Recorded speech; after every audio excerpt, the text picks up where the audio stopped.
Hi, my name is Yona. I'm the after school leader at Field Teen Center, and today I'm going to talk about Cemetery Boys by Aiden Thomas, which is a Dia de los Muertos adventure about Yadriel, who is a trans boy, and Julian, who is a ghost boy. I listened to it as an audiobook on Libby, and the reader is also trans non-binary, and I thought that was pretty cool.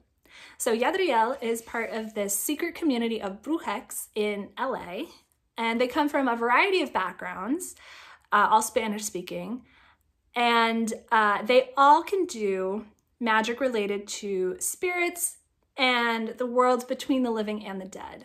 However, the brujas, or the women in the community, are expected to do healing magic, and they even have a different focus of their magic, or portaje, than the men do. While the brujos, the men, are expected to protect the community from maligno spirits, so evil spirits or spirits who've gone funky, and they can also guide spirits onward to their next life, away from the world of the living. Yadriel, as a trans boy, is in an awkward position because his family does not quite fully recognize him as a boy, and they definitely don't recognize him as a brujo. They do their best, but they get his pronouns wrong all the time, and then because he can't do the kind of magic that girls do, they assume he can't do magic at all, so he has not yet been able to have his quince, even though he's well past 15. The quince is this coming of age ceremony, and it's also when young brujex in this community pledge themselves to this community and fully come into their magic and their magical status. So he decides he's just gonna have this ceremony himself. He and his cousin sneak into the church and they perform the ritual, and he activates his magical abilities. So in the course of the story, Yadriel sets out to prove to his community and prove for himself that he is in fact a brujo and that he can do all the things that brujos can do. And he goes right ahead and immediately summons Julian by accident. Now, he doesn't know when he summons him that Julian is dead, but he does recognize him as the hot boy from school. And then he has this really awkward problem of having summoned this spirit and needing to decide what he will do now.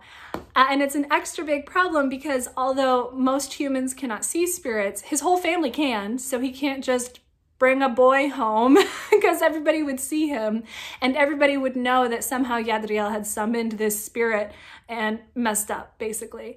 So that leaves the two of them, although they don't initially like each other or trust each other very much, they're stuck with each other, and they have got to figure out this broader mystery of the disappearance of Yadriel's cousin and some other weird stuff that seems to be happening all around their community and in LA. The characters are really what makes this story. I mean, the world is really fun.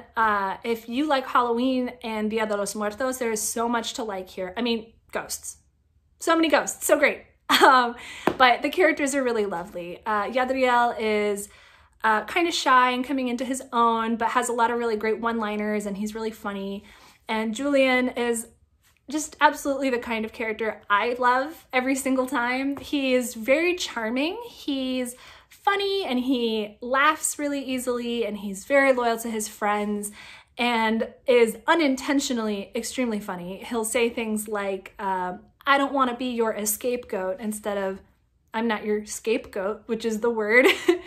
But he also has this temper, and he's got a lot of things that he left behind in his living life that are still problems and are still kind of heavy for him to process.